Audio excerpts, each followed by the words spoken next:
సీత గారు కాస్త పులి సీతగా మారడానికి రీజన్ ఏంటి? అది ఇంటి పేరా లేకపోతే ఏంటది? సీతా మహాలక్ష్మి బేసిక్గా నా పేరు. ఫస్ట్ మూవీ ఎక్కడ మొదలైంది? ఎవరు? సినిమా పేరు ఆర్టిస్ట్. ఆర్టిస్ట్ అంటే ఎట్లా మనం యాక్టింగ్ చేసే ఆర్టిస్ట్ అంటారు కదా, అలా కాకుండా ఒక పర్సన్ని మర్డర్ చేయడం కూడా ఒక ఆర్ట్ కదా, దట్ ఈజ్ ఆర్టిస్ట్. మీ యొక్క క్యారెక్టరైజేషన్ కానీ ఎన్టీఆర్ గారితో ఎలా ఉండింది ఏంటి? వచ్చి శ్రీకాంత్ గారితో మాట్లాడి ఏంది కుదిర్చి నిప్పెట్టినది నీ కూతురు అని చెప్పేసి ఆ అమ్మాయి మీదకి వెళ్ళి పిలుస్తూ అంటే వీళ్ళు పిలవరు, ఆ లోపల నేను వెళ్ళి డోర్ బద్దలు చేసుకుంటే అమ్మాయి స్నానం చేస్తూ ఉంటుంది. అప్పుడు ఒక మాట మాట్లాడి తిట్టేసి వచ్చేస్తాను. ఏంటి అకౌంటెంట్ సడన్ గా ఇలా ఇండస్ట్రీలోకి టర్న్ అవ్వాలని? లేదండి, అకౌంటెంట్ ఏంటి, నా దానికి హైదరాబాద్కి వచ్చిన తర్వాత వెంకటేశ్వర స్వామి వచ్చి చెప్పాడేమో నాకు తెలీదు. నేను సింగర్ అవ్వాలనుకున్నానండి, బేసిక్గా యాక్టర్ అవ్వాలని నాకు తెలీదు. Hi guys, welcome to I dream. నేను మీ Chanakya. And Devara movie, F3 movie, ఇలా బోల్డ్ అండ్ మూవీస్లో కూడా మంచి మంచి పేరు తెచ్చుకున్న పులి సీత గారు ఇప్పుడు మనతో పాటు ఉన్నారు. మరి ఇండస్ట్రీలోకి అడుగు పెట్టి ఎన్నాళ్ళు అవుతుంది? అసలు వచ్చిన తర్వాత ఎవరికైనా కానీ బ్యాక్గ్రౌండ్ లేకుండా అడుగు పెడుతున్నారంటే ఖచ్చితంగా అది ఎంట్రీ మాత్రం అంత ఈజీగా దొరకదు. సో ఆ పడిన కష్టాలు కానీ, సర్లేండి కష్టాలు అనడం కంటే అసలు సినిమా కష్టాలు అంటే ఇంకా బాగుంటుందేమో. ఓకే, ఇలాంటివన్నీ కూడా బోల్డ్ అయిన విషయాలు అనేది కూడా పులి సీత గారితో కూడా మాట్లాడదాం. హాయ్ అండి. హాయ్ అండి, నమస్తే. నమస్తే, ఎలా ఉన్నారు? చాలా బాగున్నానండి, మీరు ఎలా ఉన్నారు? నేను చాలా బాగున్నాను, బాగా నిండుగా ఉన్నారు. థ్యాంక్ యూ అండి. తెలుగింటి అమ్మాయి ఒక ఇల్లాలు ఎలా ఉంటుందో సో కంప్లీట్గా మిమ్మల్ని చూస్తుంటే అలా ఉంది. మా ఫ్రెండ్కి అందాన్ని తీసుకొచ్చారు. థ్యాంక్ యూ అండి, thank you so much. So బిస్కెట్లు వేయట్లేదు? లేదు, నేను అట్లా అనుకోవట్లేదు.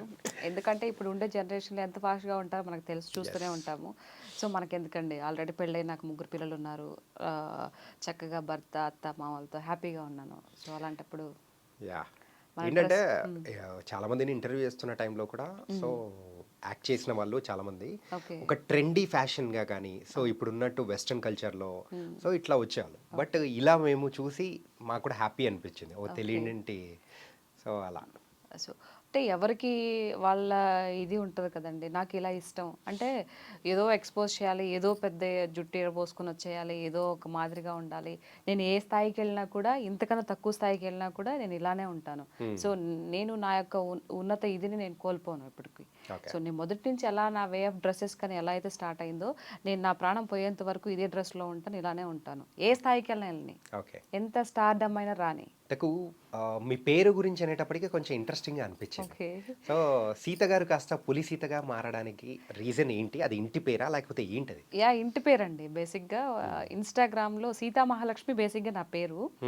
ఆ సీతా మహాలక్ష్మి అనేది చాలా లాంగ్ గా ఉంది కదా, అందుకని సీత పెట్టాను. సీతానే పిలుస్తారు అందరూ. నేను సీతా మహాలక్ష్మి పెట్టుకుని అందరూ సీతానే పిలుస్తారు. ఎవరో ఇంట్లో మా అత్త మా మామయ్య వాళ్ళు వచ్చేసి లక్ష్మి అంటారు, మా అత్తమ్మ సీత అంటది. వాళ్ళకి ఇష్టం అనమాట సీతా పేరు పెట్టి పిలవడం. ఇంకా ఈ యూట్యూబ్కి ఇది ఇన్స్టాగ్రామ్ వచ్చిన తర్వాత ఇంటి పేరు పులి కదా, సరే పులి సీత అని పెడితే బాగుంటుందని ఎవరు సజెస్ట్ చేయలేదు, అది నేనే పెట్టాను. మా వారుండి సీత పులి పెట్టే కన్నా పులి సీత పెట్టవే అన్నాడు. నేను పులి సీత ముందు సీత పెట్టి తర్వాత పులి పెడదాం అనుకున్నా. ఇలా వద్దు, ముందు పులి పెట్టి తర్వాత నీ పేరు పెట్టే బాగుంటుంది అని అంటే, ఏంటి ఇంటి పేరేనా అని చెప్పేసి అన్నాడు. నువ్వు ఎక్కడి నుంచి వచ్చినా ఇదైతే నీకు ఇంటి పేరు ఇదే కదా, సర్వస్వం అంతా ఇదేనే కదా అని చెప్పేసి అన్నాడు. సో అది మా వారిచ్చే సజెషన్ అండి, పులి సీత పెట్టు అని. అంటే ఇంతకు పేరులోనే కాకుండా మీ యొక్క యాటిట్యూడ్ కానీ అది కూడా పులిలాగానే ఉంటుందంటగా, పడేయడం కానీ అలానే అనేది. ఓకే, సో ఏదైనా ఒకటి చెప్పినప్పుడు నాకు ఎందుకులే, చాలామంది అందరూ మనకెందుకులే, ఏదైనా ఒకటి జరుగుతుందంటే మనకెందుకులే, మన పని ఏదో మనం చూసుకుందాము అని అనుకుంటారు. మా వారు కూడా నేను ఏదైనా మాట్లాడినప్పుడు నీకెందుకే అని అంటాడు. ఇంతకు ముందు ఆయన నాలో ఉండే భావాలను చూసి, ఓహో ఈ పిల్ల ఇలా కాదు, ఏదైనా జరిగితే కళ్ళ ముందర చూడలేదు, అది ఎవరైనా మన దగ్గరికి వచ్చి రూపాయి అడిగినప్పుడు కానీ, ఎవరైనా బయట వాళ్ళు వచ్చి ఇంటి దగ్గరికి వచ్చి ఇలా ప్రాబ్లం అన్నా కానీ, ఎందుకోనండి నాకు ఆ మనసు అట్లా ఇది చెల్లిస్తుంది అనమాట, ఉండలేను. సో ఏదో ఒకటి మాట్లాడగలిగేటట్టు ఉంటే నా సాయశక్తిలో మాట్లాడతాను. ఏదైనా హెల్ప్ చేయగలిగేటుంటే పక్కన అబ్బాయిని తీసుకొచ్చి చేస్తాను. ఇప్పుడు అప్పుల పాలైపోయావు. ఇప్పటికి ఎంత అప్పు ఉంది ఏంటి? ఇప్పుడు ప్రజెంట్ ఉందండి ఒక 3-4 lakh. ఎక్కువ అప్పులు అంటే ఎక్కువేం కాదులేండి, మామూలుగా సాధారణమైన అప్పులు. ఓకే, అదే. మరి ఎంత ప్లస్ లో ఉన్నారు? ప్లస్ ఏం లేదండి, నాకు ఎంతవరకు కావాలో నా బిడ్డల చదువులకి సో అత్త మామకి బాగాలేదు కదా, పెద్దవాళ్ళు కదా, వాళ్ళకి ఏదైనా హెల్త్ షుగర్ అంతా ఉంటే ట్యాబ్లెట్స్కి, నా ఇంటి వరకు ఈ పొదుపులు ఈఎంఐలు ఇవన్నీ ఉంటాయి కదా, ప్రతి ఒక్క కామన్గా ఉండేటి. సేమ్ నాకు కూడా అవే ఉన్నాయి. నాకు అంతవరకు ఉంటే చాలండి, అంతకు మించి ఎక్కువ అత్యాశ కూడా నాకు లేదు, రాదు కూడా. ఓకే. సో ఇవన్నీ మాట్లాడుకున్నాం, కానీ మీ సినీ జర్నీ అనేది అసలు ఫస్ట్ దేవర మూవీ గురించి మాట్లాడుకున్నాం, ఎందుకంటే అది రీసెంట్గా మీకు మంచి పేరు అనేది తీసుకువచ్చింది. అవును. సో సో మీ యొక్క క్యారెక్టరైజేషన్ కానీ ఎన్టీఆర్ గారితో ఎలా ఉండింది ఏంటి? ఎన్టీఆర్ గారితో ఇది మొన్న తీసిన దాంట్లో ఆయన ఆయన ఎన్టీఆర్ గారితో కాంబినేషన్ లేదు. సో సెకండ్ పార్ట్కి ఉంటుంది అని అన్నారు. అది జస్ట్ ఇంట్రడక్షన్ లాగా అనమాట. నేను వస్తాను, నేను వచ్చి శ్రీకాంత్ గారితో మాట్లాడి ఏంది కుదిర్చి నిప్పెట్టినది నీ కూతురు అని చెప్పేసి ఆ అమ్మాయి మీదకి వెళ్ళి పిలుస్తూ, అంటే వీళ్ళు పిలవరు, ఆ లోపల నేను వెళ్ళి ఆ డోర్ బద్దలు చేసుకుంటే అమ్మాయి స్నానం చేస్తూ ఉంటుంది. అప్పుడు ఒక మాట మాట్లాడి తిట్టేసి వచ్చేస్తాను. అసలు ఈవిడ ఎవరు, ఈవిడికి ఎందుకు వచ్చింది, ఎందుకు ఆ అమ్మాయి మీద తిట్టింది అనేది సెకండ్ పార్ట్, అదే నా వర్షను. జాన్వీ గారితో మాత్రం ఉండింది కదా. తెలుగు ఫిలిం ఇండస్ట్రీలో తెలుగు అమ్మాయి ఫస్ట్ సినిమా. అండ్ దట్ నాకు కూడా ఆ అమ్మాయి మాట్లాడడం కూడా ఫస్ట్ నాతోనే, నేనే ఆవిడతో మాట్లాడడం చాలా హ్యాపీ అనిపించింది. ఇంట్రడక్షన్ షాట్ అది నెక్స్ట్ అదే ఇంటర్వెల్ తర్వాత వచ్చే ఆవిడ ఇంట్రడక్షన్. అవును, ఎస్ కరెక్ట్, మీరు చెప్పింది. ఆవిడ ఫస్ట్ ఏదైతే చూపిస్తారో అక్కడ నేను తిట్టడం అనేది చాలా హైలైట్ అయింది ఆ సీన్. బాగుంది, ఆ స్లాంగ్ కూడా బాగుంది. ఏంటంటే కంప్లీట్ అది వైజాగ్ సైడ్ స్లాంగ్ ఏదో సంథింగ్ నిప్పెట్టినది అని అంటే అది వేరేది కదా. అంటే చిత్తూరు ఏంది నిప్పెట్టినది, నిన్న మా కాబోయే అల్లుడు బట్టలు అదికివ్వడానికి పోతే నీ కూతురు తంగ కనిపించి సిగ్గుపడుతూ ఓరకంటతో చూసి నవ్విందంట. మీ తంగ కాడంటే ఇష్టం ఉందేమోనని రేపు పెట్టుకోవాల్సి రకాల కొద్ది రోజులు వాయిదా వేయమంటున్నాడు. ఈరోజు అటే ఇటు తేలిపోవాలి, పిలువు నీ కూతుర్ని అది. ఏ స్లాంగ్ చెప్పడం కూడా కొంచెం కష్టం చెప్పడం అంటే వాళ్ళు అదేగే చెప్పారు. నాకు ఏదైనా చెప్పారు అంటే అది టక్కన పట్టుకుంటాను నేను, అది నాకు కష్టమే లేదు. డైలాగ్స్ వర్షన్ వస్తే మటుకు సమస్య లేదు, నేను చాలా తొందరగా నేర్చేసుకుంటాను. ఒకసారి నేర్చుకున్నానంటే ఇంకా బ్రెయిన్లో నుంచి పోదు అది. ఓకే. అంటే ఈ దేవర్ మూవీ గురించి ఓకే, అంటే F3లో మాత్రం మీకు మంచి పేరు వచ్చింది కదా. అవును, వెంకట్రావు పెళ్ళ ఇప్పుడు కూడా అంటారు, నేను ఏదన్నా యూట్యూబ్లో లైవ్ అట్ట చేసినప్పుడు అయ్యో వెంకట్రావు పెళ్ళని చూసాను, నాకు బాగా ఇది వచ్చింది. ఎక్కడికి వెళ్ళినా కూడా వెంకట్రావు పెళ్ళం వైఫ్ క్యారెక్టర్ వెంకట్రావు పెళ్ళని చూసాము. అది అంటే ఒక మనిషి డైలాగ్ మాట్లాడకుండా జస్ట్ ఓన్లీ విత్ ఎక్స్ప్రెషన్స్. అప్పుడు వెంకటేష్ గారు నేను వెంకట్రావు పెళ్ళని చూసాను బాయ్ అన్నప్పుడల్లా ఇలా పెట్టుకుని ఇలా సిగ్గు ఇలా పెట్టి ఫైట్ సింగ్తో ఇలా పెట్టి సిగ్గుపడటం అనేది అది చాలా బాగా, అది credit goes to Anil Ravipudi sir.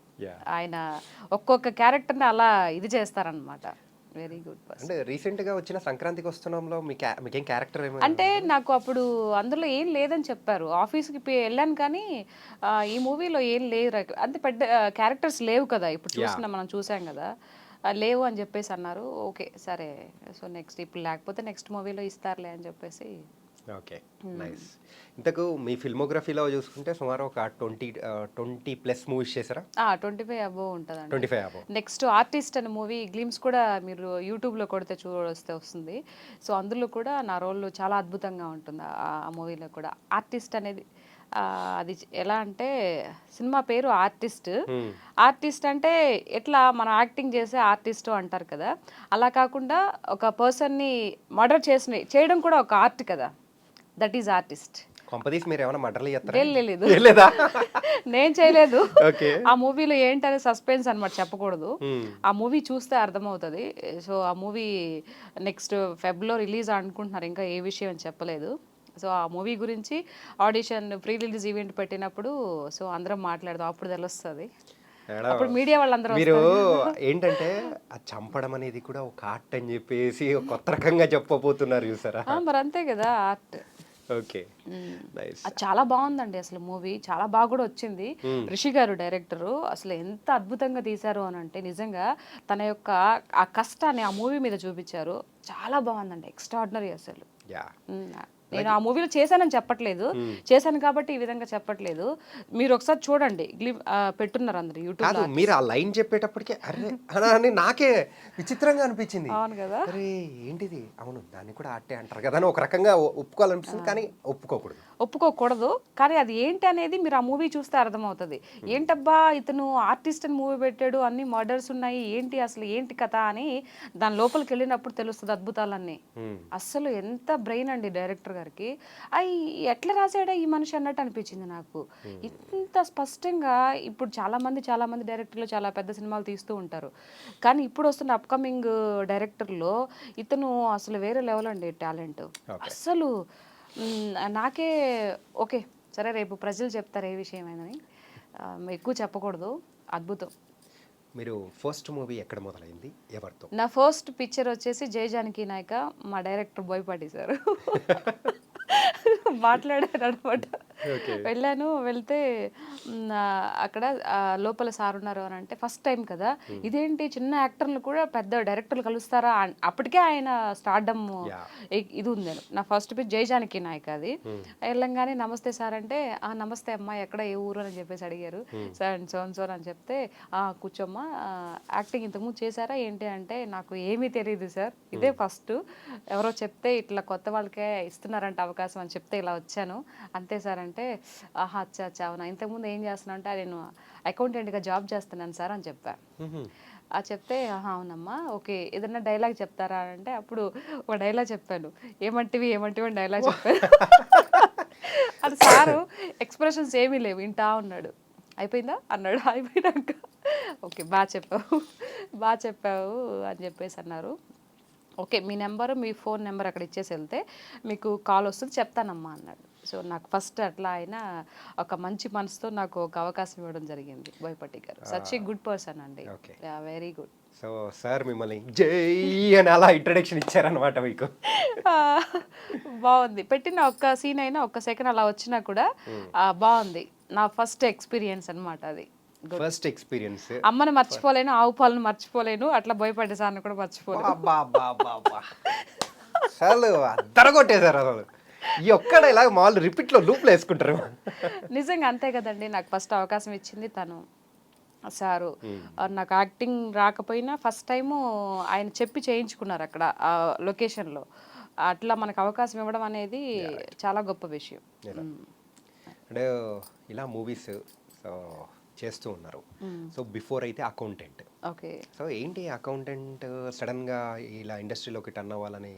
లేదండి, అకౌంటెంట్ ఏంటి నా దానికి హైదరాబాద్కి వచ్చిన తర్వాత చాలా ఉండే. వెల్లంకి స్వీట్ హోమ్స్లో నేను సేల్స్ గర్ల్గా, అంటే అన్ని బ్రాంచెస్ వాళ్ళకి 3-4 బ్రాంచెస్ ఏమో ఉన్నాయి వెల్లంకి, వాళ్ళకి మీకు తెలిసే ఉంటుంది వెల్లంకి స్వీట్స్ అని.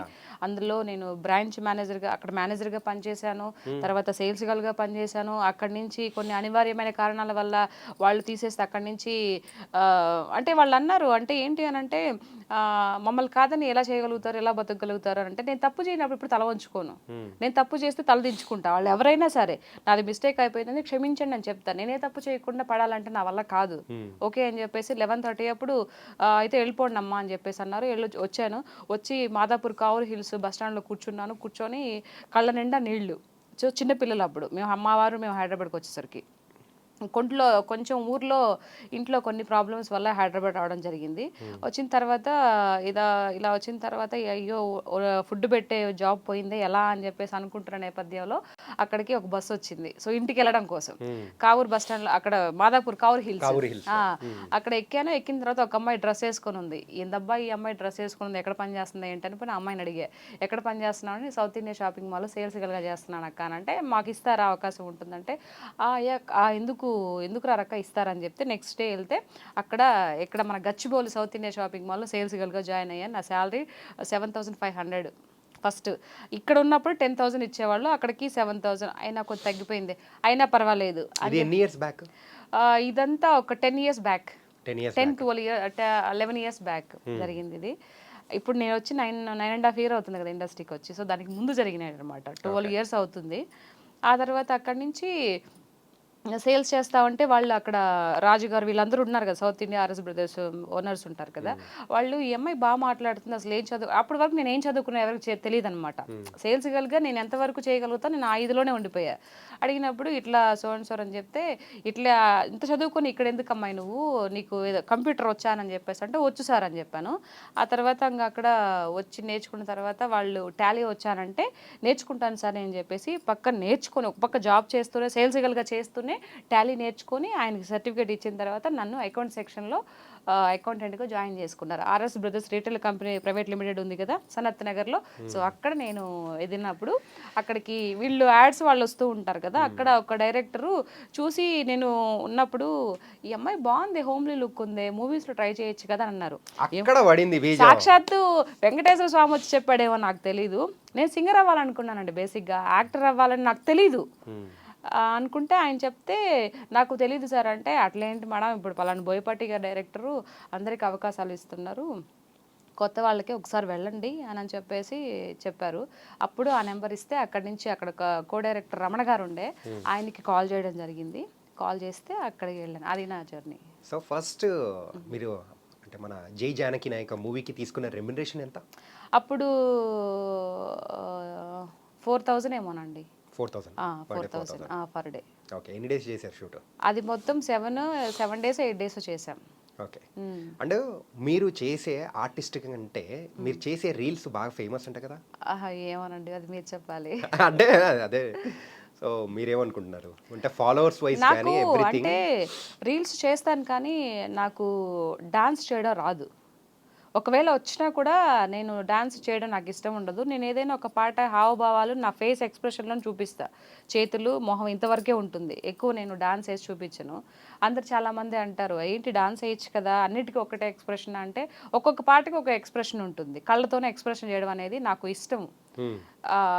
అట్లా చేయడం స్టార్ట్ చేశాను, అవి బాగా ఇదయ్యాయి అన్నమాట. అందుకే వెంకటరావు పెళ్ళం అనేటప్పటికి బాగా ఎక్స్ప్రెషన్ చూపించారు, అదే కడుపుబ్బా నవ్విచ్చేసారు మీరు. అది చాలా బాగా ఇదైందండి. నాకు డైరెక్టర్ గారు చెప్పలేదు ఆ విషయము, ఇట్లా ఉండాలి, సిగ్గుపడుతూ ఉండాలని చెప్పారు. కానీ దాన్ని నేను ఓన్ చేసుకొని నిజంగా ఆ క్యారెక్టర్లోకి లీనమైపోయా. అంటే మీరు సో డాన్స్ చేయరు, ఏం చేయరు, కానీ మీ రీల్స్లో మాత్రం కర్ర తిప్పడం మాత్రం భలే తిప్పుతారండి. కర్ర సమ్మో నార్మల్గా కూడా ఉండదు. తెలిసిపోయిందా? ఇది ఎప్పటి నుంచి అలవాటు? మరి తెలిసిపోదా మేడం? ఏంటంటే అబ్బాయిలు కర్రసాము చేస్తున్నారంటే ఓకే అని అనుకోవచ్చు, కాకపోతే పులి సీత గారు కూడా అద్భుతంగా కర్రసాము, అది కూడా 2 చేతులతో. నాకైతే అది చాలా ఇంప్రెసివ్గా అనిపించింది. ఓకే. సో ఇది ఇంట్రెస్ట్ ఎప్పటి నుంచి మొదలైంది, లేకపోతే చిన్నప్పటి నుంచి ఉందా? లేదండి, ఏదో ఒక మూవీ కోసము నేర్చుకోమన్నారు. సో ఆ మూవీ అయితే చేయలేదు కానీ కర్రసామ అయితే నేర్చుకున్నా. 2 డేస్లో నేర్చుకున్నా. ఓకే. 3 క్లాసులు. అంటే రోజు మార్నింగ్ వచ్చేవాళ్ళు, మార్నింగ్ వచ్చి ఒక 1 అవర్ నేర్పించేవాళ్ళు. సో ఆ 3 క్లాసుల్లో నేర్చేసుకున్నా. ఏదైనా ఏకసంతాగ్రహి అంటారు కదా, డ్రైవింగ్ కానీ అదంతా చాలా ఈజీగా నేర్చుకున్నానండి. 1 డేలో నేర్చుకున్న కార్ డ్రైవింగ్ అదంతా. ఏముంది సింపులే కదా అని ఒకటి మైండ్లో అనుకుంటాను. తర్వాత కొన్ని కష్టం అనిపిస్తాయి కానీ కొన్ని సింపుల్గానే అయిపోతాయి. మనం సింపుల్గా తీసుకున్నాం అనుకో, అది కూడా సింపుల్గానే అయిపోతుంది. కష్టంగా అనుకుంటే కష్టంగా అనిపిస్తుంది. సో ఇలా కర్రసాము, డ్రైవింగ్ ఇలాగే కాకుండా మీకు సంబంధించి ఏదైనా డిఫరెంట్ ఏమైనా ఉన్నాయా? స్విమ్మింగ్ వచ్చండి, స్విమ్మింగ్ వచ్చు, అది కూడా కొత్తగా నేర్చుకున్నాను. ఇప్పుడు నీళ్లు తెచ్చి బాగా చెప్పండి మేడం. ఈత వచ్చండి. ఈత వచ్చు. మరి వెంకటేష్ గారి సినిమాల్లో ఏమొచ్చాడంటే ఈత వచ్చేసారు అన్నట్టుంది మ్యామ్ మీరు చెప్పేది. సో మీ ఇన్స్టాలో ఫాలోవర్స్ కానీ సో సుమారు 4,20,000 మంది. అవును. సో అంతమంది రావడం అంటే అంత ఈజీ కాదు. సో ఇలా పెంచుకుంటూ వెళ్ళడానికి సో 4,55,000 మంది. 55,000 మంది. నేను చూసినప్పుడు అంత ఉన్నారేమో ఏమో కానీ రోజుకి పెరిగిపోతూ ఉన్నారు. సో మెయిన్గా సో ఇట్లాంటి రీల్స్ కానీ ఏమన్నా చేస్తూ ఉన్నారు? 1.5 year అందులో దట్టు. 1.5 yearలోనేనా ఇంత తక్కువ టైంలో అంతమంది ఫాలోవర్స్ రావడానికి గల రీజన్ ఏంటనుకుంటున్నారు? అభిమానం అండి. ఇప్పుడు ఈరోజు ఎంత పెద్ద స్టార్ అవ్వడానికైనా, ఎంత పెద్ద హీరో అవ్వడానికైనా దానికి కారణం ఎవరు? మనమే. అంటే చూసే ప్రేక్షకులు, వాళ్ళు నన్ను అంత ఆదరిస్తున్నారు. వాళ్ళందరికీ నేను ఎప్పుడు రుణపడి ఉంటాను. దట్టు ఏంటంటే నా పొలిటికల్ కెరియర్ కూడా ఒకవేళ నేను సక్సెస్ అయితే కనుక, అవుతాను అనుకోవట్లేదు, ఎందుకంటే ఎమ్మెల్యేనో ఎంపీనో లేకపోతే ఇది ఏమంటారు ఈజీ కాదు. ఒకవేళ ఇట్లాంటి ఎందుకు అంటే మన దగ్గర మనీ బ్యాక్గ్రౌండ్ ఏం లేదు, పెద్దవాళ్ళ బ్యాక్గ్రౌండ్ కూడా ఏం లేదు, రాదు అని అనుకుంటున్నాను. ఒకవేళ వస్తే నన్ను ఆదరించినటువంటి నా ప్రజలకి కంపల్సరీ న్యాయం చేస్తానండి. ఏంటి పొలిటికల్ బ్యాక్గ్రౌండ్ ఏంటి? ఇదైతే నేను అనుకున్న దాంట్లో అసలు లేదా? ఓకే. అసలు ఏంటిది? నేను యాక్చువల్గా మిమ్మల్ని ఓన్లీ యాక్ట్రెస్ లాగానే అదే ఆలోచించి దాని ప్రకారం వెళ్దాం అనుకుంటే మీరైతే లేదు నాలో ఇది కూడా ఉంది అన్నట్టు మీరు తీసుకొని వచ్చారు. అన్నీ ఉంటేనే కదా మనిషి. అంటే ప్రాపర్ ఎక్కడండి మీది? నెల్లూరు అండి. నెల్లూరు. ఓకే. నెల్లూరులో ఏమంటారో తెలుసా? ఏమంటారు, నెల్లూరు నిర్జాలను అంటారు, అంతే కదా. అంతే కదా. ఆ. మీరు ఇంత స్ట్రైట్ ఫార్వర్డ్గా డేరింగ్గా డాషింగ్గా ఉండడానికి సో అక్కడి నుంచి వచ్చిన సోర్స్ అనుకోవచ్చా? సోర్స్ అని అంటే ఒక్కొక్కరిని చూసి ఇదవుతుంది కదా. ఇప్పుడు నా వెనకాతలు ఏం లేకపోయినా ద పవర్ ఆఫ్ వచ్చేసి మా హస్బెండ్ అండి. ఓకే. నాకు నా ఫ్యామిలీ, నా హస్బెండ్, ఇంక వేరే ఎవరు లేరు. అట్లా అని చెప్పి డబ్బు కూడా లేదు. మేము మిడిల్ క్లాస్ అంతే. మీరు వచ్చి ఎంక్వైరీ చేసుకోవచ్చు. ఎంక్వైరీ ఎందుకండి, మేము ఆల్రెడీ సో మీ యొక్క ప్రొఫైల్ అనేది చూస్తూ ఉంటేనే దాన్ని బట్టి అర్థమైపోతూ ఉంటుంది. వేల కోట్ల ఆస్తులు ఏం లేవు, లక్షల కోట్లు ఏం లేవు. సో ధైర్యం ఉంది, గుండెల నిండా ధైర్యం అయితే ఉంది. మా పవన్ కళ్యాణ్ గారు చెప్పినట్టు దోవంతా గుంతలు, కను చీకటి, చేతిలో లైట్ అన్నట్టు ఇవన్నీ డబ్బులు, ఆస్తులు, అంతస్తులు లేకపోయినా మాట్లాడడానికి ధైర్యం ఉంది. ఓకే.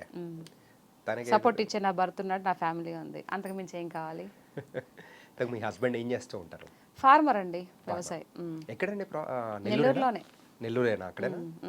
సో ఒకవేళ మూవీ ఏదైనా షూటింగ్స్ ఉన్నాయంటే ఎట్లా వచ్చి వెళ్తూ ఉంటారు? వచ్చేసి ఇక్కడ వెళ్తూ ఉంటాను. ఇక్కడ జూబ్లీ హిల్స్ రోడ్ నెంబర్ 10 మా హౌస్. నా హౌస్ కాదు, రెంటెడ్ హౌసే. సో మనం ఉన్న రోజులు మనదే కదా, అక్కడ ఉంటామన్నమాట. ఉండేసి ఎప్పుడైనా పిల్లల హాలిడేస్కి, దసరా హాలిడేస్కి అట్లా పిల్లలు కూడా వస్తూ ఉంటారు.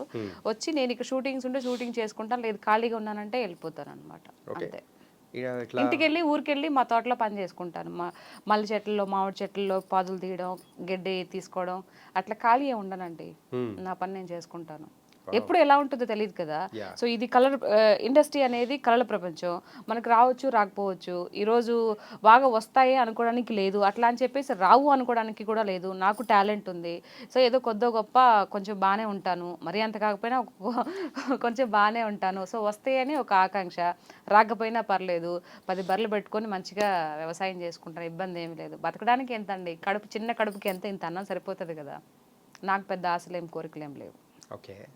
సరే, ఆశలు లేవు, కోరికలు లేవు, ఏమీ లేవు, ఎలా అయినా బతికేస్తాను అని చెప్పేసి నన్ను మీరు అంటున్నారు. ఓకే. కాకపోతే గుండెల నిండా ధైర్యం ఉంది. సో ఒక 10 సంవత్సరాల తర్వాత ఇండస్ట్రీ వరకే, సో పొలిటికల్ది పక్కన పెట్టేద్దాం. సో ఇండస్ట్రీ పరంగా మిమ్మల్ని మీరు ఎక్కడ చూసుకోవాలనుకుంటున్నారు? నేను ఫస్ట్ ఈ ఇండస్ట్రీకి అనుకోకుండా వచ్చాను. ఏదో అయిదా అని చెప్పేసి రాలేదు, అనుకోకుండా వచ్చాను. కాబట్టి నా గమ్యం కూడా ఏదో ప్లాన్ చేసే ఉంటాడని అనుకుంటున్నా.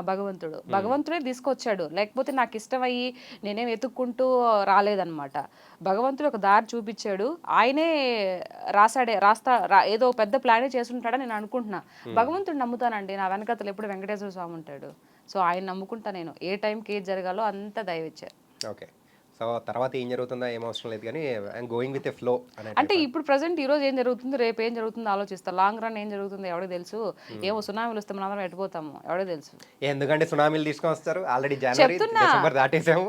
డిసెంబర్ దాటేసినా ఎప్పుడు అంటే ప్రకృతిని చాలా ఇది చేస్తున్నారు కదా, అందరూ నాశనం చేస్తున్నారు. అట్లాంటప్పుడు ప్రకృతి కూడా మన మీద ఆగ్రహించడం తప్పేం కాదని నేను అనుకుంటా. మనకు చక్కగా ఉంటే ప్రకృతి కూడా చక్కగా ఉంటుంది. ఎక్కడ చక్కగా పెడుతున్నారు? ఓకే. ఇప్పుడు ఈ పాయింట్ మీద నేను ఒకటి అడుగుతాను. సో ఇప్పుడు చెప్పిన పాయింట్ అనేది, సో ఒక రీల్ చేసి పెట్టారనుకోండి, దానికి ఎన్ని లైకులు వస్తాయి? అండ్ మీరు నార్మల్గా చేసే ఒక సాంగ్ తీసుకొని అట్లా ఫేషియల్ ఎక్స్ప్రెషన్స్తో నీట్గా చేసి అట్లా పెట్టారనుకో, దేనికి ఎక్కువ లైకులు వస్తాయి? నేను మాట్లాడే ప్రతి ఒక్కదానికి లైకులు వస్తాయండి. కాకపోతే ఆ 2 దాలలో నేను చెప్పేది, ఆ 2 దాలలో ఎక్కువ దేనికి వస్తుంది? ఇప్పుడు ప్రకృతి గురించి మాట్లాడాను కదా, దానికి ఎక్కువ లైకులు వస్తాయి. నమ్మేమ్మా? నిజంగా నమ్మం. నిజంగా అంటే నమ్మం. ఓకే. సో మీరు వెళ్ళిన తర్వాత దీని గురించి మాట్లాడండి. ఓకే. మా వాళ్ళు ఈ ఒక సాంగ్ పెట్టి ఎక్స్ప్రెషన్స్ ఇస్తే ఎలా ఆదరిస్తారో, ఏదైనా ఒక పర్యావరణం గురించి చెప్పినప్పుడు కూడా నన్ను అంతే ఆదరిస్తారండి. అంటే పర్టికులర్గా మీ యొక్క అకౌంట్ని చూసి సో ఇలా ఏదో ఒకటి చెయ్యాలి, ఏదో ఒకటి కామెంట్లు పెట్టాలి అని చెప్పేసి వాళ్ళు రెడీగా ఉంటారంటారు. అది రెడీగా ఉంటారు, నేను ఏం పెడతానో చూస్తూ ఉంటారు. సార్ వాళ్ళందరూ ఫాలోవర్సే కదా, ఫాలో అయితేనే కదా నా వీడియోస్ వస్తాయి, లేకపోతే రావు. లేకపోతే రావు కదా. ఓకే. అట్లా ఇన్ని వీడియోస్ చేస్తూ ఉన్నారు. సో వీడియోస్ చేస్తున్న టైంలలో సో మనల్ని పొగిడే వాళ్ళు ఎంతమంది ఉంటారో, మనల్ని తిట్టే వాళ్ళు కూడా అంతే మంది ఉంటారు. ఆ ఒక నెగిటివ్ కామెంట్స్ అనేది వచ్చినప్పుడు హౌ యూ విల్ రియాక్ట్? నేనే రియాక్ట్ అవ్వనండి. ఎందుకు రియాక్ట్ అవ్వాలి? చేసేవాడికి నీకు సిగ్గులేనప్పుడు నేను ఎందుకు రియాక్ట్ అవ్వాలి? నేను మంచి మాట్లాడినా నువ్వు అదేగా కామెంట్ పెట్టినప్పుడు నా తప్పే ఉంటుంది, నేను చెడుగా ఏమైనా బిహేవ్ చేసి నేను ఏదైనా బట్టలు ఎప్పు తీసుకొని వీడియో చేసి నీకు అప్లోడ్ చేసినప్పుడు నువ్వు దానికి కామెంట్ పెడితే నేను యాక్సెప్ట్ చేస్తా. నువ్వు ఏం లేకుండా ఉన్నప్పుడు నువ్వు కదా సిగ్గుపడాలి, నాకేంటి భయం, నేను ఎందుకు సిగ్గుపడతాను? నిన్ను పెంచి పెద్ద చేసిన నీ తల్లిదండ్రులకి సపోజ్ లేడీస్ తీసుకుంటే నీ తల్లికి ఏ అయితే అవయవాలు ఉంటాయో సేమ్ నాకు కూడా అదే ఉన్నాయి. నువ్వు ఎక్కడైతే గర్భం నుంచి చీల్చుకొని బయటకు వచ్చావో అదే పాటు గురించి నువ్వు అసభ్యకరంగా వేరే ఆడపిల్లని అంటున్నావు అని అంటే అంతకైనా దుర్మార్గం ఇంకోటి ఉందా? అంతకైనా నీచమైన మెంటాలిటీ ఇంకోటి ఉంటుందా? ఎక్కడో ఇలాంటి కామెంట్స్ బాగా మిమ్మల్ని హట్ చేసే అనిపిస్తుంది. ఎందుకంటే మీ మాటల్లో ఎక్కువగా అంటే ఈ పర్టికులర్గా దీని గురించి మాట్లాడేటప్పుడు పదును అనేది ఎక్కువగా ఉంది. అవును, మరి అంతే కదా. ఇప్పుడు సొసైటీ మారాలి అంటే పదునుగా ఒక మాట చెప్పాలి కదా. ఎందుకు అలా కామెంట్ చేస్తావు? ఇప్పుడు నేను రాజకీయం గురించి మాట్లాడాను, నేను ఇప్పుడు ఈ విషయం వచ్చింది కాబట్టి చెప్తున్నా. రఘువరన్ బీటెక్లో ఒక డైలాగ్ ఉంది, పెద్ద డైలాగ్, లెంతీ డైలాగ్ ఉంది. నా వర్షంలో నేను ఏదో డైలాగులు నేర్చుకొని అక్కడ పెట్టాను, దానికి కూడా బండ బూతులు తిట్టి ఎంత బండ బూతులు కామెంట్లు తిట్టారు. కాదు, హ్యాపీగా మీరు మూవీస్ ఇలా అన్నీ చేసుకుంటూ వెళ్తున్నప్పుడు మధ్యలో పొలిటికల్ దాని గురించి అవసరమా అండి? అది నాకు చాలా అవసరం అండి. ఎందుకంటే అంతగా అది అంతే కదా. ఇప్పుడు స్వతంత్ర సమరంలో ఇప్పుడు మీరున్నారు, స్వతంత్ర సమరం అని చెప్పేసి మీరు అనుకుంటున్నారు, కానీ ఒకటే చెప్తున్నా. నేను ఫర్ ఎగ్జాంపుల్ చెప్పాలి కదా. అంటే ఇది ఒక్కటి నేను అడుగుతాను, అడగండి. ఏంటంటే అరే మనకంటూ ఒక ఫేమ్ కావాలి, సో ఏదో ఒకటి ఒక పాయింట్ అనేది లాగి మనం కూడా ఒక ఫేమ్ అనేది అవ్వాలంటే దిస్ ఈస్ ద మీడియం అని కూడా అనుకునే వాళ్ళు కూడా ఉంటారు కదా. సో ఇది నేను అనొచ్చు. సో దాని గురించి మీరేమంటారు? చాలా మంది అడుగుతారు, నీకు పాలిటిక్స్ ఎందుకు అని. ఇప్పుడు కడుపులో నుంచి బిడ్డ బయటకు వచ్చేటప్పుడు తల్లి అనుకుంటుందా వీడు పలానోడు అవుతాడని చెప్పి కంటుందా? లేదు కదా, బిడ్డను కంటుంది. వాడు పెద్ద అయిన తర్వాత వాడు ఏం అవ్వాలో వాడు అవుతాడు. ఇప్పుడు అందరు నీకు పాలిటిక్స్ ఎందుకు అని అంటే, ఇప్పుడు సపోజ్ జవాన్లు తీసుకుందాం, బార్డర్లు ఎవరైతే కాపలా కాస్తున్నారో, ఇప్పుడు మీకు కొడుకు పుట్టాడు అనుకో, మీ కొడుకుని మీరు వాడికి ఇష్టం లేకపోయినా పంపించగలుగుతారా? దానికి ఆ ప్యాషన్ ఉంటేనే, అతని ఇష్టం ఉంటేనే పంపిస్తారు. కొందరు ఏంటంటే నా బిడ్డరే కాదు పక్కింటి బిడ్డ వెళ్తే బాగుండని అనుకుంటారు. సో అక్కడ ఉండి ఇది చేయాలంటే ఏ టైం ఎలా జరుగుతుందో తెలియదు కాబట్టి ఇది అక్కడ ప్రాణాలు కూడా పరిస్థితి వస్తుంది కాబట్టి అలా అనుకుంటారు. కానీ ఇప్పుడు అలా అందరూ అనుకొని ఉంటే ఈరోజు జవాన్లు ఉండేవాళ్ళ కాదు కదా. సో ఏదైనా ఒక పొలిటికల్గా ఉండి ప్రజల తరపున మాట్లాడాలి కాబట్టి నేను మాట్లాడుతున్నా. నాకు ఇది అనిపించింది. మరి అది భగవంతుడు ఇచ్చాడో ఎవరిచ్చాడో నాకు తెలీదు. కానీ ఏదైనా నేను నాయకులను అభిమానించే నాయకుల గురించి ఎప్పుడు మాట్లాడలేదు. వాళ్ళు ఎవరైనా సరే నాకు బాబు గారన్నా బాగా అభిమానం, పవన్ కళ్యాణ్ గారన్నా బాగా అభిమానం. రేపు వాళ్ళు ఏదైనా మిస్టేక్ చేసినా అడిగే, నేను ఆల్రెడీ మొన్న తిరుపతి జరిగినప్పుడు మీరు నా వీడియో చూసే ఉంటారు, లైవ్లో పెట్టి మాట్లాడాను. అసలు ఎంత మాట్లాడానంటే నాకే తెలియదు అసలు నిజంగా నేనైనా మాట్లాడిందని. అభిమానం పక్కన పెట్టాలి, అభిమానం ఉంటుంది. మనం ఒక అందలం ఎక్కించినప్పుడు, ఒక పట్టం కట్టి ఇచ్చినప్పుడు వాళ్ళు ఎవరి గురించి పాటుపడాలి? ప్రజల గురించి పాటుపడాలి.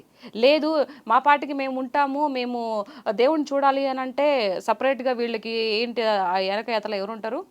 గన్ మ్యాన్లు వీళ్ళందరూ ఉన్నారు అని అంటే ప్రజలకు ఎవరు గన్ మ్యాన్స్ వస్తారు? ఎవరిస్తారు? ఆ విధంగా మాట్లాడారు. అవన్నీ నాకు భావాలు ఉన్నాయి కాబట్టి నేను మాట్లాడుతున్నా. ఆ భావాలు ఏమి లేవు, 2 రీల్స్ చేసుకుంటానే హ్యాపీగా నాకు ఫాలోవర్స్ వస్తున్నారు, ఏదైనా 4 మాటలు మాట్లాడేస్తాను అని అనుకుంటే నేను హ్యాపీగా బ్రతకొచ్చు. కానీ నాకు ఎందుకు అట్లా అనిపించట్లా, నా మైండ్లో ఏదో రన్ అవుతుంది. అది మాట్లాడమని చెప్తున్నారు నాకు, ఎవరో చెప్పట్లా, నాకు లోపల చెప్తుంది. ఎందుకు మాట్లాడకూడదు, నేను ఎందుకు వాయిస్ రేస్ చేయకూడదు? ఓటేసే హక్కు నాకు ఉంది కదా, ఎందుకు మాట్లాడకూడదు? మీకు పాలిటిక్స్ ఎందుకు అంటారు, ఎందుకు మాట్లాడకూడదు? ఇప్పుడు మీరు క్వశ్చన్ అడిగారు కదా, పాలిటిక్స్ మీకు ఎందుకండి అని అన్నారు. నేను ఎందుకు మాట్లాడకూడదని మీరు నాకు రీజన్ చెప్పండి. ఎందుకు మాట్లాడకూడదని కాదు, సో ఎందుకు ఇంట్రెస్ట్ అనేది నేను అడుగుతున్నాను. మీరు ఏమన్నా పాలిటిక్స్ ఎందుకని శుద్ధంగా రీల్స్ చేసుకోవచ్చు కదా అన్నారు. ఇప్పుడు హ్యాపీగా ఒక మూవీ ఇండస్ట్రీ సైడ్ ఇట్లా వెళ్ళాలి అని అనుకున్నప్పుడు, లేదు నాలో ఒకరు ఉన్నారు సో వాళ్ళు మాట్లాడిస్తున్నారు అని అన్నప్పుడు దట్స్ యువర్ ఇంట్రెస్ట్. సో అట్లాంటప్పుడు ఎవరు అడగడానికి లేదు. ఏంటంటే మనం ఉండేది భారతదేశంలో వాక్ స్వాతంత్రం అనేది కూడా ఉంది. అట్లాంటప్పుడు మీకు అది ఇంట్రెస్ట్ కాదే. నాకు ఒకటి అనిపించేది ఏంటంటే, మెయిన్గా మీరు సో ఒక పార్టీలో ఏమన్నా ఉన్నారా ఇప్పుడు? లేదండి, పార్టీలో అయితే ఏం లేరు. సో పార్టీలో లేరు కాబట్టి ప్రజల పక్షాన మాట్లాడుతున్నారు. సో ప్రజల్లో ఒకరిలాగా మాట్లాడుతున్నాను, ప్రజల్లో ఒకరిలా మాట్లాడుతున్నారు. తొందరలో ఏదో ఒక పార్టీ కండువా కప్పుకోబోతున్నారని, అంటే లైక్ స్పోక్స్ పర్సన్ గా కూడా ఒక 10 years తర్వాత చూస్తామేమో అన్నట్టు మీ యొక్క జర్నీ అనేది ఆ వైపు అనిపిస్తుంది. అవునండి, అంటే రావచ్చేమో, దాన్ని మనకు తెలియదు. నేను ఈ పాయింట్ 10 years లో మిమ్మల్ని మేము ఇండస్ట్రీలో ఎక్కడ చూడొచ్చు అని అనుకుంటే బదులు మిమ్మల్ని ఎక్కడ చూస్తే బాగుంటుంది అనే దానికి ఇదే అనిపిస్తుంది.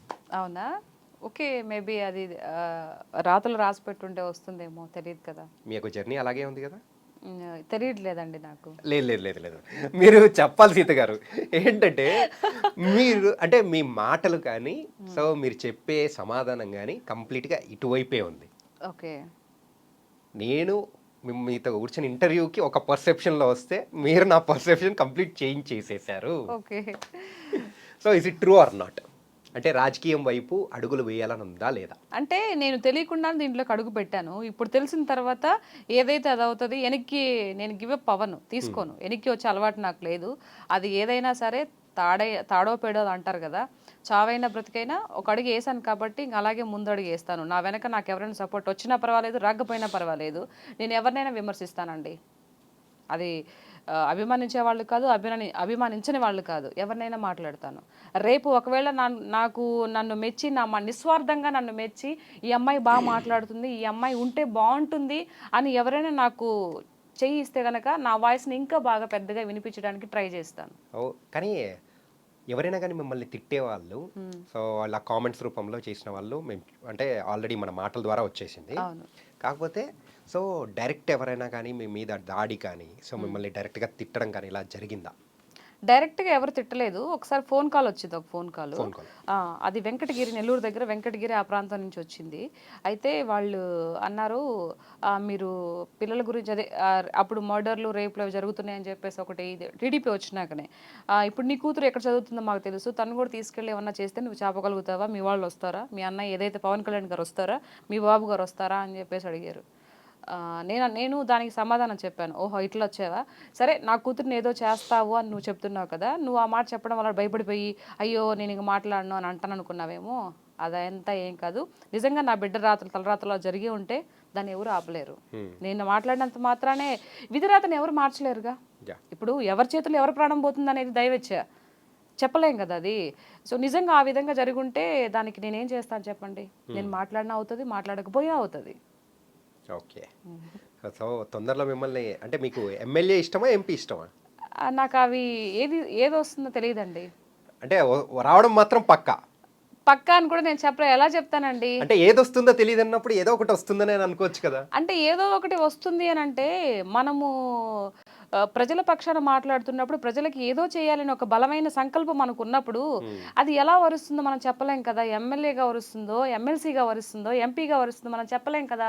అండ్ దట్ మనం అంతగా అనుకోవడానికి మన వెనకాతల వేల కోట్లు లేవు కదా. నేను ఒక 10 కోట్లు పడేసి అవ్వతాను, నాకు ఎందుకు లేదు, డబ్బు ఉంది వెనకాతల అని చెప్పేసి అనుకునే ఒక ఇది ఉంటుంది. బట్ అది కూడా లేదు. ఒక సామాన్యమైనటువంటి నేను ఒక ఆడపిల్లని, ఒక మంచి వైఫ్ని, 3 బిడ్డలకు తల్లిని, ఇట్లా ఉన్న ఒక మిడిల్ క్లాస్ చెందిన అయినటువంటి అమ్మాయిని, పొలిటికల్ బ్యాక్గ్రౌండ్ ఏది లేదు, అట్లాంటి ఉన్న నేను ఎలా అవుతాను ఎమ్మెల్యే, ఎంపీ ఎలా అవుతాను? ఒకటి చెప్పనా అండి, నిస్వార్థంగా ఎవరైనా అవకాశం ఇస్తే తప్పితే. ఏంటంటే 1000 కోట్లు ఇట్లా అని చెప్పేసి మీరు అంటున్నారు. సో కాకపోతే అంతకంటే అంతకు 1000 రెట్లు బలమైనది, సో ఆ ధైర్యం అనేది మీ దగ్గర ఉంది. అవును. సో అదొక్కటి చాలండి ప్రపంచాన్ని జయించడానికి. నా తత్వం ఏంటి అని అంటే నోటుకు ఓటు తీసుకుని ఓట్లు వేయించుకునే రకం నేను కాదు. ఒకవేళ రేపు నిజంగా నన్ను నమ్మి ఆత్మకూరు నియోజకవర్గంలో ఒకవేళ రేపు 10 ఏళ్ల తర్వాత అయినా కానీ నిలబడే కెపాసిటీ, హక్కు నాకు ఇచ్చారు, ఒక టికెట్ ఏదైనా ఇచ్చారు అని అంటే నేను ₹1 కూడా ఇవ్వను. నా దగ్గర లేవు, నేను ఇయ్యను. మీకు మీ భవిష్యత్తు బాగుండాలి, మీకు అనుకున్నట్టు జరగాలి అని అంటే ఓటేసి గెలిపించిన ఇది మాత్రం చెప్పగలుగుతాను. కానీ లేదు నా దగ్గర ఇన్ని కోట్లోనే పంచుతాను, ఓటుకి నోట్ అనేది నా మైండ్లో సెట్ ఎప్పటి నుంచో. ఎందుకు తీసుకోవాలి డబ్బులు? ఇప్పటి వరకు నాకు ఓటు వచ్చినప్పటి నుంచి నేను 1 పైసా కూడా తీసుకోలేదు, అలా తీసుకుని ఓటేయలేదు. అలా తీసుకున్నప్పుడు నువ్వు అడిగే ఇదిని కోల్పోతావు కదా. ఇప్పుడు నేనున్నానండి, ఎమ్మెల్యే అయ్యాను, నీకు ఒక 10,000 ఇచ్చాను, ఓటుకి 5,000 ఇచ్చాను అనుకో, మీ ఇంట్లో 2 ఓట్లు పడ్డాయి నాకు, నువ్వు నా దగ్గరకు వచ్చి అడిగే హక్కును కోల్పోతావు కదా. ఎవరైనా అంతే కదా. ప్రజలకి నేను ఈ మీడియా ద్వారా ప్రజలకు చెప్తున్నా, ప్లీజ్ దయచేసి నోటుకు ఓటు తీసుకుంటే మీకు ఏవైతే కావాలో, ఏవైతే రావాలో అవన్నీ మీరు కోల్పోతారు. దయచేసి నోటుకు ఓటు తీసుకోకండి. ఒక ఇచ్చినా కూడా మాకు వద్దని చెప్పండి. నైస్ అండి. ఏంటంటే ఒక సైడ్ ఆఫ్ యాంగిల్లో మిమ్మల్ని మీ గురించి తెలుసుకుందామని అనుకున్నా కానీ, సో మరొక డైవర్షన్లో వెళ్ళిపోయి ఎక్కడికెక్కడికో వెళ్ళిపోయి again we came back. Okay, nice. And కాకపోతే ఫైనల్గా ఇంట్లో డామినేషన్ మీరా, మీ హస్బెండా? మా హస్బెండ్ అండి. నా డామినేషన్ ఏమి ఉండదు. నాకు నేను ఈరోజు నిజం సీరియస్గా చెప్తున్నాను, ఈరోజు ఇలా మాట్లాడడానికి కారణం ఎక్కడో మట్టిలో మాణిక్యం నేను. నిజంగా వాస్తవం చెప్పాలంటే ఎక్కడో పల్లెటూరులో చిన్న మిడిల్ క్లాస్ ఫ్యామిలీలో మా నాన్న వచ్చేసి ఫార్మరు, ఏదో 2 బర్రెలు గొర్రెలు ఇవన్నీ ఉంటాయి కదా, కోళ్ళు కుక్క పిల్లలు ఇవన్నీ. అట్లా ఉన్నటువంటి వ్యక్తిని నా భర్త నన్ను ప్రేమించి పెళ్లి చేసుకున్నాడు. Love marriage. లవ్ మ్యారేజ్ మాది. ఎన్ని ఇయర్స్ అండి? అరౌండ్ 16 అది కంప్లీట్గా. 16 16 సంవత్సరాలు. మాకు ఎలాంటి చిన్న ఇది కూడా లేదు. స్టార్టింగ్ ఎక్కడ ఎంతకు? చదువుకునేటప్పుడేనండి, నేను 8th క్లాస్లో అప్పుడు చూసాడంట మా వారు. ఓకే. ఆయన ఇంతకు అప్పుడు ఆ ఏ క్లాస్ అసలు? ఆయన అప్పుడు డిగ్రీ ఏమో అనుకుంటా, ఆహా, ఓకే. డిగ్రీ. అయితే అప్పుడు చూశారు, చూసి చేసుకొని ఈరోజు నేను ఇలా ఇంత అందరి ముందర నేను మాట్లాడడానికి, నా వాయిస్ ఈరోజు ముఖ్యమంత్రులు అందరూ వినడానికి రీజను నా భర్త ఇచ్చినటువంటి ఒక ఇది ఉంటుంది కదా, ఆయన చెప్పబట్టి ఈరోజు మాట్లాడుతున్నాను. ఇది నేను మాట్లాడడం లేదు, నా భర్త నాకు ఇచ్చినటువంటి గౌరవం, ఆయన నాకు ఇచ్చినటువంటి స్వేచ్ఛ. అంటే మీ లవ్ స్టోరీలో అంటే సిమోలు, చేజింగ్లు, కత్తులు తిప్పడాలు అట్లేం లేదండి. ఏం లేవా? సింపుల్ గా అయిపోయిందా? మా ఇంట్లో మా మామయ్య గారితో నేను ఆ పిల్లనే చేసుకుంటాను, నాకు ఆ అమ్మాయే కావాలని చెప్పేసి మా వారు అడగడం గట్టిగా నిలబడ్డాడు కాబట్టి పేరెంట్స్ కూడా అర్థం చేసుకొని ఒక్కగానొక్క కొడుకు కదా, సరేలే ఏమి ఆస్తులు కూడగట్టుకొని పోతాం, ఎప్పటికైనా ఏమి ఎత్తుకుపోయేది ఏం లేదు కదా, సరే వాడికి ఇచ్చిన అమ్మాయిని చేస్తే వాడు హ్యాపీగా ఉంటాడు కదా అని చెప్పేసి మా అత్త మా మావయ్య మా ఇంటికి వచ్చిన మా అమ్మ నాన్నని అడగడం జరిగింది. సో అప్పుడు అందరి సమక్షంలో, పెద్దల సమక్షంలో లవ్ అండ్ అరేంజ్డ్గా చాలా హ్యాపీగా అందరు ఘనంగా మ్యారేజ్ చేశారు. సో ఇప్పటి వరకు కూడా మా 16 సంవత్సరాలు అవుతుంది, మా ఇద్దరి మధ్య ఎలాంటి ఒక చిన్న ఇది కూడా రాబోదు. ఓకే, నైస్ అండి. మొత్తానికైతే పులి సీత గారు అంటే దిష్టి తగులుతుందేమో. గాండ్రించే పులి లాగా సో ఒక టాపిక్ గురించి బాగా గాండ్రించారు. సో నైస్ అండ్ చాలా మంచి ఫ్యామిలీ. సో ఇలాగే సో మీరు ఏదైతే అనుకుంటున్నారో పొలిటికల్ గా అంటే పొలిటికల్ అండ్ మూవీస్ అంటే మూవీస్ ఏదైనా కానీ అదేది కాకపోయినా పర్వాలేదు, అదేం కాకపోయినా అయ్యో పర్వాలేదు. చెప్పాను కదండి, అది కాకపోయినా వ్యవసాయం చేసుకుని బతుకుతాను. మాది ముందుగానే ఫార్మర్, పెళ్లికి చిన్నప్పటి నుంచి కష్టపడి పైకి వచ్చాను, నాకు ఇవన్నీ ఏం కొత్త కాదు. ఏదైతే ఉంది సో మీరు హ్యాపీగా ఉండాలి, మమ్మల్ని ఎంటర్టైన్ చేయాలి, ఇంకా హ్యాపీగా ఉండాలని కోరుకుంటాము. So thank you so much. Thank you అండి, థ్యాంక్ యూ సో మచ్.